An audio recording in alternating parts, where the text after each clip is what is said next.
You've probably heard it before. Learn to say no. But let's be honest.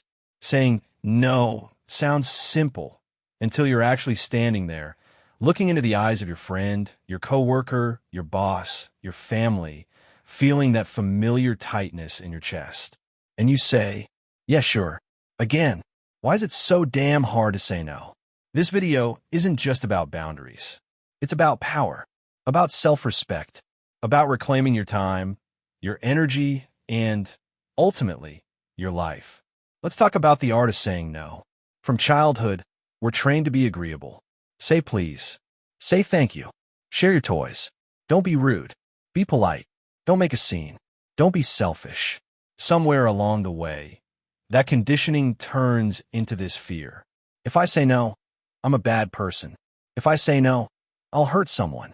If I say no, I'll be rejected, unloved, fired, or left out.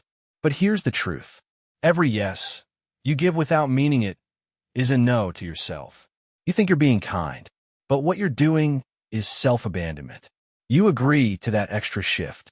You go to that party you don't want to attend. You help with something that drains you, and then you resent them. Or worse, you resent yourself. Let's be brutally honest. Saying yes all the time doesn't make you kind. It makes you invisible. You become everyone's backup plan, the reliable one, the nice one, but nobody really knows what you want because you never say it. You lose sleep, energy, time, focus because your life becomes a collection of obligations you never want in the first place. Saying yes to everyone is like opening all the windows during a storm. Sooner or later, the house starts flooding. Let's get something clear. You don't need a 3-minute explanation for every boundary. You're allowed to say no. Not maybe. Not let me think about it. Just no. Here's the wild part. You don't owe anyone an excuse. Not feeling it? That's enough. Overwhelmed? That's enough. Wanting time for yourself? That's more than enough. Your time is your life. You're not required to sacrifice it to prove your worth. But what if they get upset? They might. That's the truth. People who are used to you always saying yes will not like your no. They'll guilt trip you. They'll say you've changed. They'll ask why you're being distant.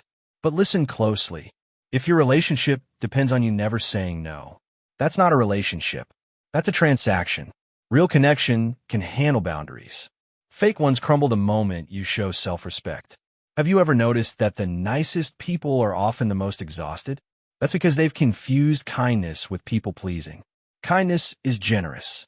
People-pleasing is performative. One comes from love. The other comes from fear. You don't owe your soul to be liked.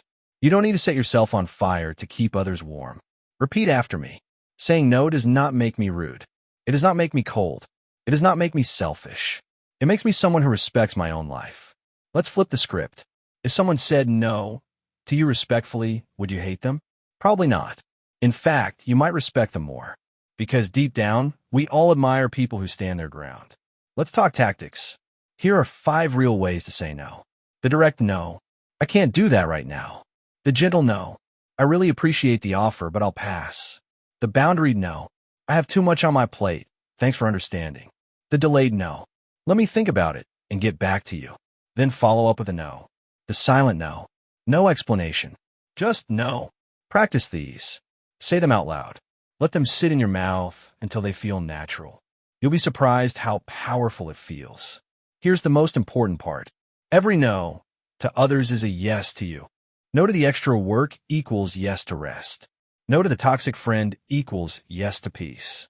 No to the unnecessary commitment equals yes to your goals. You're not rejecting people. You're choosing alignment. Boundaries are not walls. They're filters. They let in what matters. They keep out what doesn't. Your life is made of days. Your days are made of hours. Your hours are spent with decisions. And every time you say yes to something you hate, you're trading your one precious life for something meaningless. You can't get that time back, but you can protect what's left. This is not selfish. This is self-respect. Part 10, Final Words. Learning to say no is one of the greatest acts of growth you'll ever undertake. It's not just about boundaries. It's about honesty, clarity, maturity, peace. You don't have to justify your decisions. You don't have to keep proving yourself. You just have to trust yourself enough to say the one word that can change everything. No.